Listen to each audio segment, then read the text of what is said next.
Hello, my name is Eric Roeder, and I work in business development for Codilation. My team of elite nerds is dedicated to helping turn big ideas into first customers. Building apps and helping develop new businesses allows me to meet amazing people. These people are doing amazing things in our tech community and my actual community of Fargo, North Dakota. I wanted to start a platform to help business leaders and other great people in our community tell their story. Connecting with amazing people is my job. Welcome to my office. My guest this week is Kelsey Buell. We're getting ready to launch our product called Startup Happy, so I decided to chat with a few of my happy friends that have founded their own startups. Kelsey launched a business in 2020, and this was an interesting challenge, but she made it through, and she's really ready to jump forward, and we're going to chat a little bit about it. Welcome, welcome, welcome, Internet. I'm just so excited to be here with my three-peat guest now, Kelsey Knudsen and Buell. Yeah, oh my gosh. No. I think we went over that last time, didn't we? We did go over that last time, and I just... Hey, it's all good. Well, we're 4 seconds in, and no retakes. Buell, you're married. I'm fired. So, can we talk a little bit about... Let's tell us a little bit about yourself, other than that you're married now. Yeah, so I am an entrepreneur. Yes. I have always dreamed of being an entrepreneur, and really my biggest focus is helping businesses solve people problems. Mm-hmm. So I'm really passionate about why people leave their jobs and helping to understand how to keep people in their companies. Retention's so important right now. Retention, yep. And so you started your own business this year. Let's talk about that a little bit.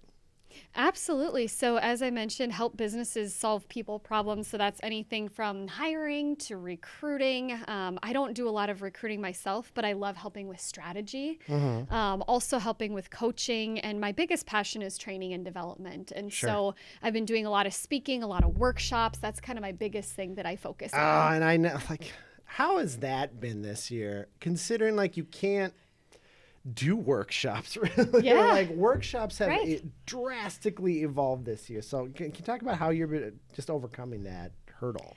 Absolutely. Well, it's interesting because there was a long period of time for a number of months where I had at least one thing every week. Sure. And it's really interesting because now I feel this shift.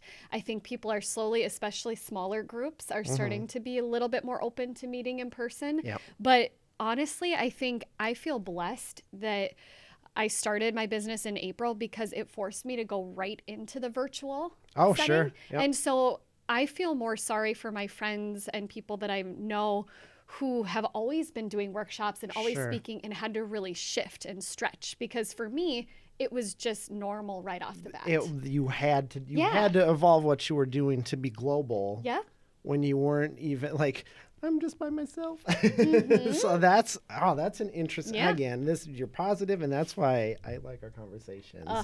Always a pleasure. Had to evolve because that's what I did, and I started, and I just, I like that a lot. So here we're in the process of, we're launching a new kind of software product called Startup Happy. And what that does is it kind of helps new businesses and people with big ideas kind of validate what they're creating is going to solve a problem.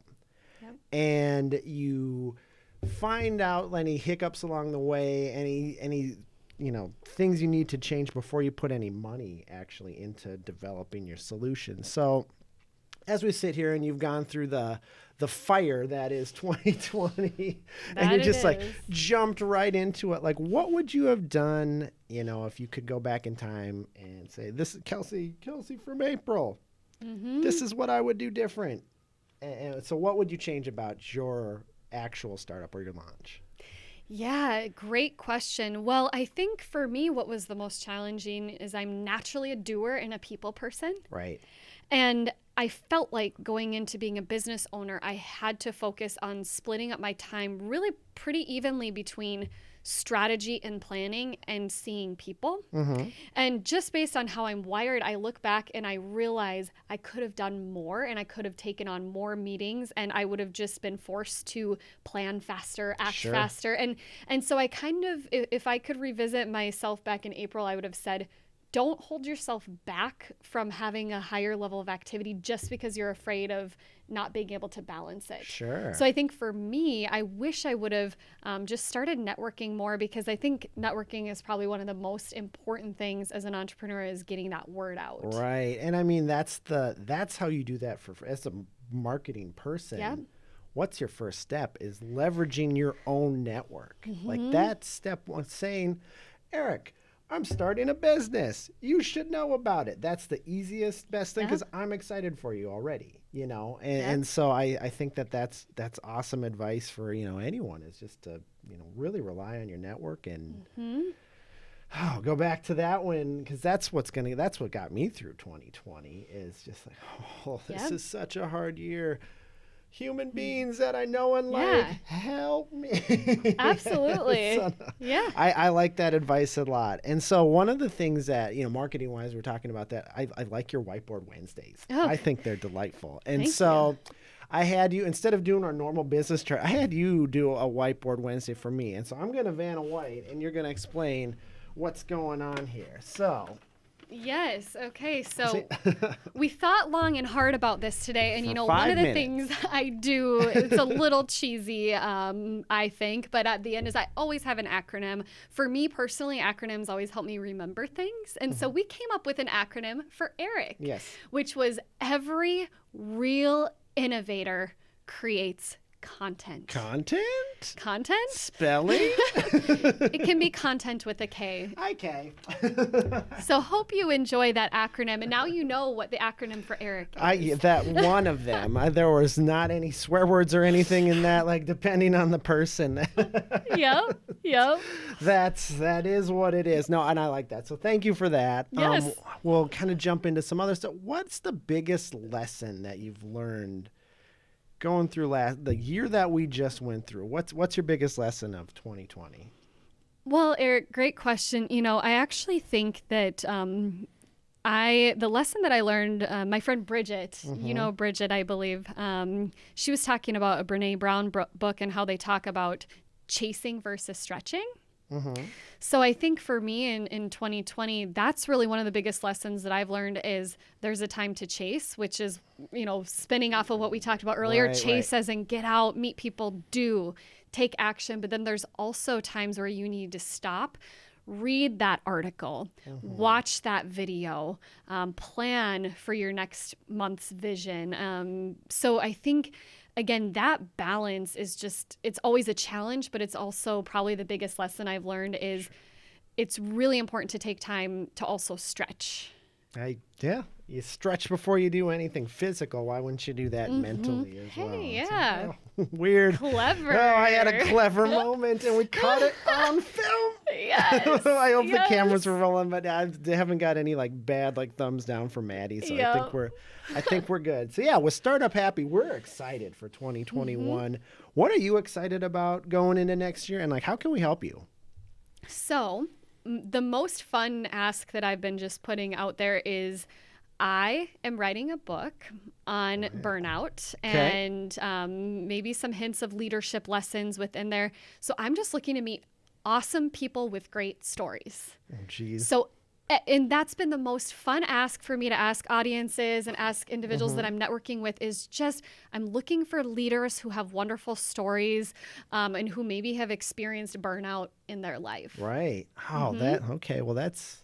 Now I'm going to have to creep on my LinkedIn and look at our mutual contacts and okay, that one. But here's the one you need to know. Yeah. And so, easy enough. And so, if you know someone for Kelsey, that would just be great to help her out. Absolutely. We're going to wrap things up with the nerd question, because that's my show. Yeah. So, what was the biggest thing, the nerdiest thing you and your husband did in quarantine this year? Yeah, I guess this was a hard question for me, but I always was familiar with the big Monopoly board game, but him and his family taught me Monopoly cards. Oh, what? So there's an actual card version of Monopoly, and it's pretty addicting, but for me it felt a little bit nerdy, I guess, at first. I guess, yeah. Maybe. I don't know if Monopoly is pretty nerdy. I don't know. I've never finished. Like, I think the closest I got is like Kids Monopoly. Yeah. Where you get to like buy the Ferris wheel and all the amusement parks. That's kind of fun, but I would still always cheat and we would never actually finish. Well, I think you might like this game. We'll have to play it sometime. We can have friends again soon. Yeah. In small groups. I hope so. That's exciting. My nerdiest thing is like they had... I remember in March they had a Disney sing-along. Like, oh yeah, ABC did that, and I'm sitting in like singing the High School Musical songs. I probably would have joined you. I've always loved that show, and it was coming from like my days working at Toys R Us, where we had to listen to like dreadful music over the PA system. You said High School Musical? High School Musical had some like all of this together. I don't want to do the dance. I wanted to start the dance and like no, we're not gonna do that.